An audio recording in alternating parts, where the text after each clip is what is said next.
हरिओम मित्रों। कि आज सोलर सिस्टम में पहुंच गया हूं मैं।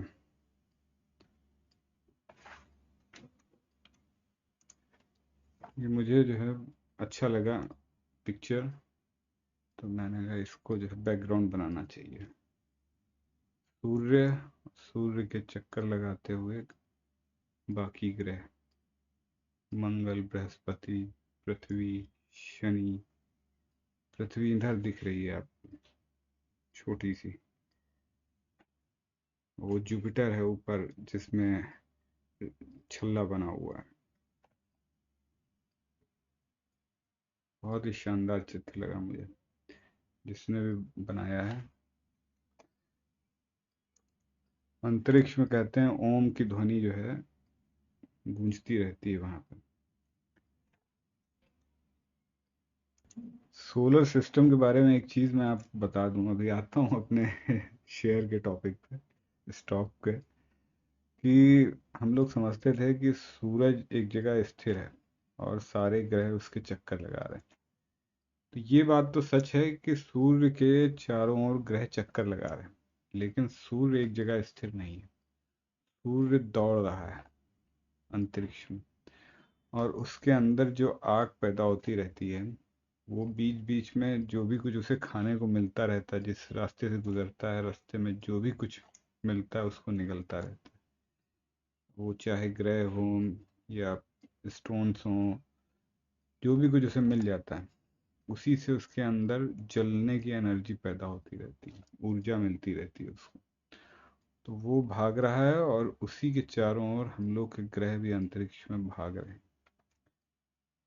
लेकिन चक्कर लगा रहे हैं सूरज की। अगर सूरज एक जगह स्थिर हो जाए तो फिर उसको खाना नहीं मिले, उसकी एनर्जी डाउन होने लगे, जो आग से उसमें जल रही है धीमे धीमे वो ठंडी पड़ने लगे। सब सिस्टम है भाई, किसने भी बनाया, ईश्वर ने। हर चीज का एक साइकिल है। ऐसे ही जो है, बिना जो है सिस्टम के सब पूरा ब्रह्मांड नहीं चल रहा है। सबके पीछे कुछ सिस्टम है। तो चलिए देखते हैं आज का स्टॉक, जिसमें चाल आने वाली है बड़ी। ये आ गया वक्रांगी लिमिटेड। सबसे पहले मुख्य चीज पे आते हैं, जो है चार्ट। चार्ट ये आ गया मंथली का। अब मंथली चार्ट को आप देख लो क्या हुआ है इसमें। मंथली चार्ट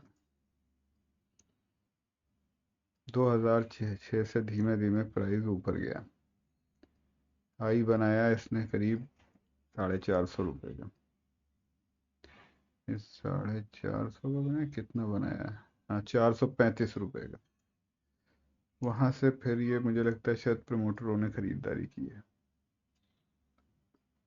उसके बाद पता नहीं कैसे गिर के आता है। F I I D I अगर खरीदते तो क्या पहले खरीदे उसके बाद बेच दिए, या प्रमोटरों ने पहले खरीद रखा था, एफ आई आईज आए उन्होंने प्राइस बढ़ाया तो प्रमोटर बेच के निकल गए, इसलिए प्राइस नीचे आया। अब जिस कारण से ये नीचे आया, उसके बाद से फिर ये एक रेंज में घूम रहा है। ये प्राइस एक रेंज में है, बुलिंजर बैंड लगाने से बहुत इजीली सब समझ में आ जाता है। बड़ा छोटा करने की ज़रूरत नहीं पड़ती, जूमिंग करें। अब देखिए वॉल्यूम का जमावड़ा बढ़ रहा है, वॉल्यूम आने लगे हैं यहाँ पे, आपको दिखेंगे। तो पहले तो आपने चार्ट में ये देखा कि प्राइस जो है रुका हुआ है एक रेंज में, करीब करीब 2018 से। 2018 से, और पहले से शायद, हाँ वही 18 से ही जो है एक ही रेंज में है। तो ये इंतज़ार कर रहा था कि कंपनी जो है कब जो है उसके पास काम आएगा, कब ऑर्डर्स आएंगे, कब प्रॉफिट्स आएंगे। मेन तो है रेवेन्यू बढ़े, सेल्स बढ़नी कब शुरू हो। तो उसी के इंतज़ार में एक ही जगह पे कंसोलिडेशन हो रहा था इसमें।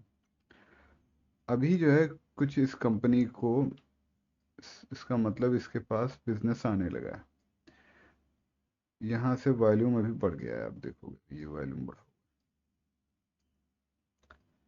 मंथली चार्ट है और ये 2023 के 10वें महीने में बड़ा वॉल्यूम आया मंथली चार्ट।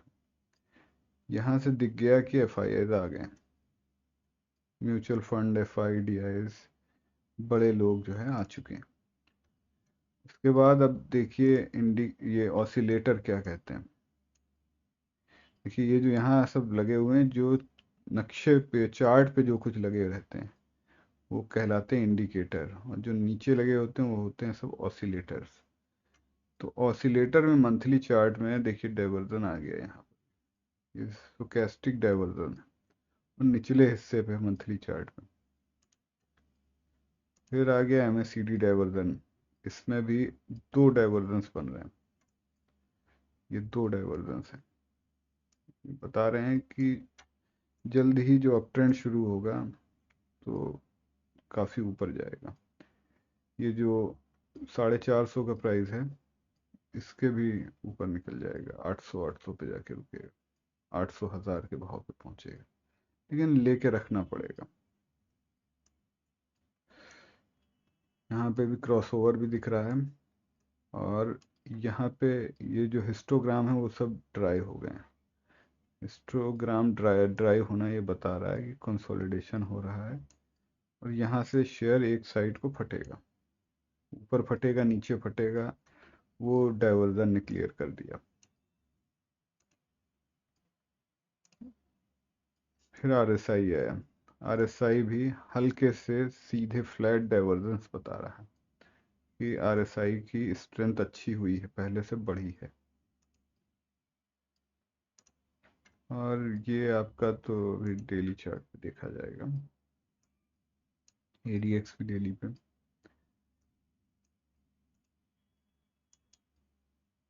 ये आ गया इसका वीकली चार्ट। अब वीकली चार्ट देखिए, वीकली चार्ट में गिरावट हो रही थी लंबे समय से, ये कब से वही कब तब से गिरावट ही चल रही थी। अब गिरावट के बाद इसमें स्थिरता आई है, एक जगह पे प्राइस आके रुका हुआ है करीब जुलाई से, 2023 की जुलाई से एक जगह पे है, थोड़ा थोड़ा सा अप ट्रेंड आने लगा है इसमें।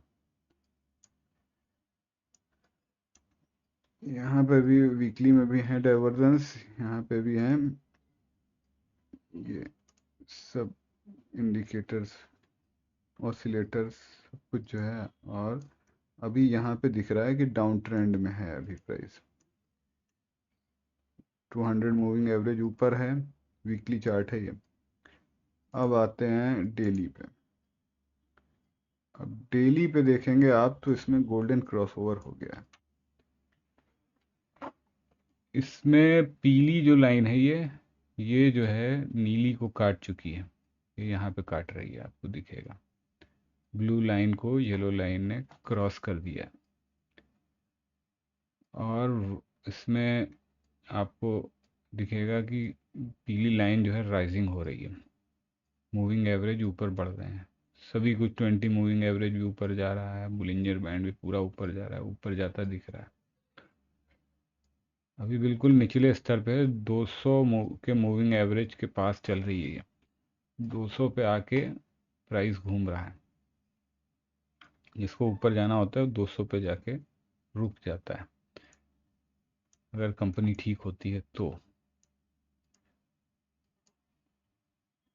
और एक तो इस एरिया में सबसे ज़्यादा खरीदारी हुई है, जहाँ पे गुलाबी वाले वॉल्यूम प्रोफाइल जो लगी है। उसके बाद फिर इस एरिया में, तो इसी एरिया में ये कह सकते हैं कि अभी का ये रेजिस्टेंस है, और ये इसका कह सकते हैं कि ये सपोर्ट है। तो इस एरिया में अभी ये घूम रहा है, इस एरिया को अब तोड़ के इसको आगे निकलना है। तैयारी आ गई है, डाइवर्जेंस आ गए हैं, वॉल्यूम्स आ गया है, प्राइस राइजिंग होने लगा है, मूविंग एवरेज राइजिंग हो रहे हैं, वॉल्यूम बढ़ रहा है, और अभी तो 47 एडीएक्स आ गया। अभी ये करेक्ट करेगा थोड़ा सा, अभी ये और ऊपर नहीं जाएगा, अभी ये फिर अपने इसी रेंज में आएगा, इसी रेंज में आके। लेकिन अब इसने चाल शुरू कर दी है, 2-3 महीने आप और जो है परेशान करेगा, उसके बाद निकलेगा ये। ADX 47 आ गया है करीब करीब, और RSI अभी 65 है। थोड़ी सी कुछ चाल आए तो आए, उसके बाद अभी ये थोड़ा समय और गुजारने के मूड में लग रहा है।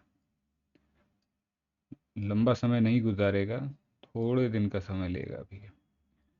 और ये मनी फ्लो इंडेक्स भी 60 के ऊपर है। एक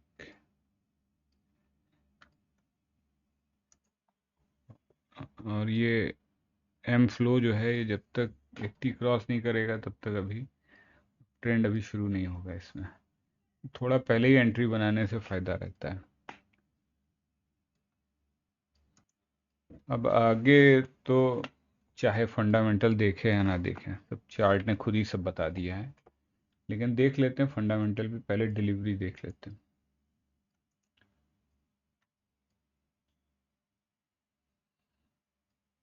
डिलीवरी अभी जो है 22 30, 30-22 क्या है, उसके बावजूद भी शेयर दौड़ता है, ऐसी बात नहीं है। डिलीवरी बढ़ गई तभी दौड़ेगा। तो कुल मिला के अभी 22-30 के आसपास की डिलीवरी है। कल की इसमें डिलीवरी उठाई गई है 7,000 की क्वांटिटी, 13,000 से पहले 14, 23, 28, इस तरीके से डिलीवरी चल रही है। और इसका और एक चार्ट देखते हैं, ये मंथली चार्ट आ गया। मंथली चार्ट में इसका जो है रेजिस्टेंस करीब 350 से 400 के बीच का है। ये सेकेंड रेजिस्टेंस की बात हो रही, मंथली चार्ट जो लेके रखेंगे उनके ही काम का। ये पहला है, फर्स्ट रेजिस्टेंस ये है 70 रुपये के आसपास का, 70 80 के बीच का। अभी 21 रुपये के आसपास चल रहा है, 21 21.5 रुपये में ये चल रहा है। और इसमें देख लेते हैं वीकली चार्ट। वीकली में जो रेजिस्टेंस दे रहा है वो दे रहा है वही वही होगा, हाँ वही है। यहाँ पे नहीं, थोड़ा सा यहाँ पे बदल गया है। एक तो दे रहा है जस्ट डबल पे, करीब 22 है, 22 के हिसाब से 44 हो गया करीब। तो एक तो पहला तो ये रेजिस्टेंस यहाँ आ जाएगा जल्दी। फिर एक ये बता रहा है, वही है 4 वाला, 400 की रेंज वाला। डेली पे क्या बता रहा है, डेली पे भी वही है लगभग आसपास का, वो आएगा वही, वही आएगा, चाहे डेली देखें चाहे वीकली देखें। 35 रुपये के आसपास दिखा रहा है, 30 से 35 रुपये के बीच का। अब होल्डिंग पैटर्न देख लेते हैं इसका। 47 पैसे से 515 रुपये तक हाई बनाया है। इसमें जो दिखा रहा है, कंपनी बड़ी है, 2000 करोड़ से बड़ी कंपनी है।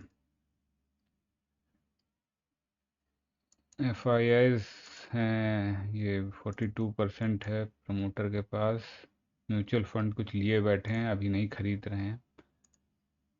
और DIs भी वो अपना हर 3 महीने में उनकी ये खरीदारी का परसेंटेज है, 6 साढ़े 6% में। अच्छा, इंश्योरेंस फर्म, इंश्योरेंस फर्म ही जो है, इंश्योरेंस कंपनियों ने सबसे ज़्यादा इसमें खरीद रखा है DIs में। FIIs का हिस्सेदारी घटी है, पहले ज़्यादा माल खरीदे थे, अभी थोड़ा घटा दिया है इन्होंने। रिटेलर भी करीब 50% के आसपास है। तो FIDIs का परसेंटेज अच्छा है, यानी कि कंपनी बेहतर कंपनी है। म्यूचुअल फंड का क्या है, म्यूचुअल फंड अभी इस समय नहीं है, जितना ले लिया है उतना ही लिए बैठा है। अब आते हैं इसकी फंडामेंटल में। फंडामेंटल को मैं ज़्यादा कुछ तवज्जो देता नहीं हूँ। वो फंडामेंटल उनके लिए काम किए जो शेयर को बिल्कुल शुरुआत से पकड़े, जब वो 30-40 पैसे का था, जब कहीं FIDIs नहीं थे, न म्यूचुअल फंड थे, न उनका वॉल्यूम था, न चार्ट बना ही नहीं था चार्ट जिसमें, उस समय फंडामेंटल काम आते हैं। बिल्कुल मतलब मार्केट में आया, पैदा हुआ, बच्चा जब होता है शेयर, उस समय आप फंडामेंटल देख के ही उसे खरीद सकते हैं, क्योंकि एफ आई डी आईज उस समय नहीं होते। एफ आई डी आईज आ गए तो उन्होंने सब देख ली फंडामेंटल, फिर आपको देखने की ज़रूरत नहीं है। तो मार्केट कैप की बात हो ही गई। बाकी अब ये डेप्ट टू इक्विटी जो है ये 1 के अंदर होना चाहिए, तो 1 के अंदर है। अब ये करोड़ में है, किस में है, बाकी डिटेल में भी आप इसके बारे में अंदर है, इसमें सारी जानकारी सी डिटेल्स में सब मिल जाएगा। क्वार्टरली में 51, 55, 52 के करीब सेल चल रही है इनकी। क्वार्टरली में प्रॉफिट में है, लॉस में नहीं है। नेटवर्थ इनकी जो है गिर गई है 22-23 में। फिर ईयरली प्रॉफिट का क्या मामला है, 21 तक तो ठीक था, उसके बाद 22 में ज़ीरो हो गई थी, अभी कुछ थोड़ा सा बढ़ी है, 1 करोड़ शायद लिखा है। रेवेन्यू, ईयरली रेवेन्यू की कहानी क्या है, सेल्स 197 थी और अभी थोड़ा बढ़नी शुरू हुई 199, गिरावट के बाद फिर धीमे धीमे अप ऊपर की ओर बढ़ रहा है, सेल्स थोड़ी बढ़ रही है इनकी।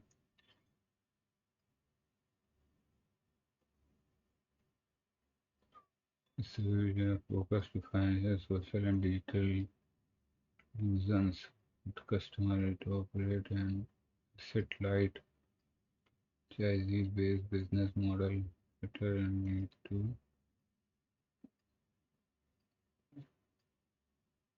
अब ज़्यादा डिटेल देखना है तो इसके अंदर चलिए, यहाँ पे आपको पूरा डिटेल दिखेगा। रेवेन्यू दिख गया आपको, ईयरली खोलते हैं सबसे पहले, ईयरली समझना ज़्यादा आसान रहता है। एक्सपेंस आ गया, एक्सपेंस 191 के बाद 196। ईबीटा, ईबीटा भी देख लो आप, बीटा टीडीए था, ईबीटा ये आ गया। Profit before tax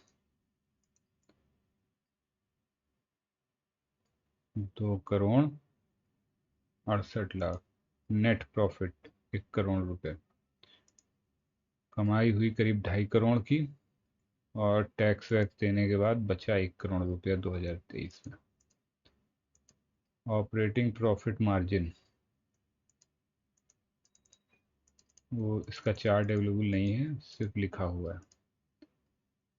operating margin जो है वो 9% रह गया है, 19.5। अर्निंग पर शेयर, डिविडेंड्स पर शेयर, और इसके बाद आता है कैश फ्लो, देखते हैं। Opening cash flow 47 crore, cash flow from operating activities minus investing activity, finance activity, losing cash flow, net change in cash,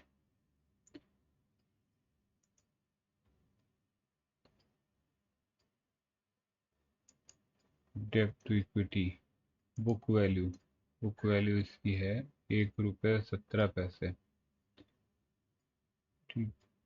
total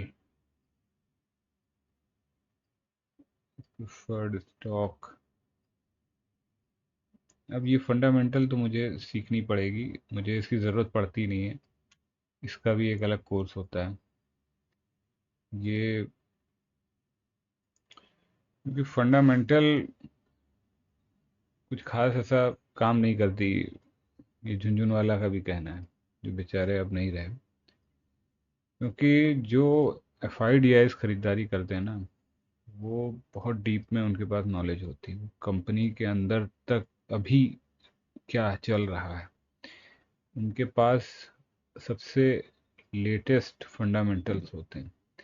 ये सब 3-3 महीने पुराने होते हैं, और कितना सही है ये भी कोई पक्का नहीं इसमें कहा जा सकता। चार्ट सही बोलता है, सब कुछ बोलता है चार्ट। जो शेयर में FIDs आ गया तो चार्ट खुद ही सब बोलने लगता है।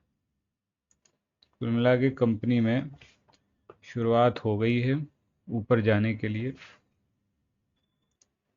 कुछ ऑर्डर्स मिले हुए हैं इनको, मैंने सुना भी था कि कुछ मशीनें लगाते हैं, क्या है कि इनको ऑर्डर्स आए हुए हैं। अब वो ऑर्डर्स जैसे ही इनको प्रॉफिट्स देने लगेंगे वैसे ही ये चढ़ना शुरू कर देगा इसका भाव।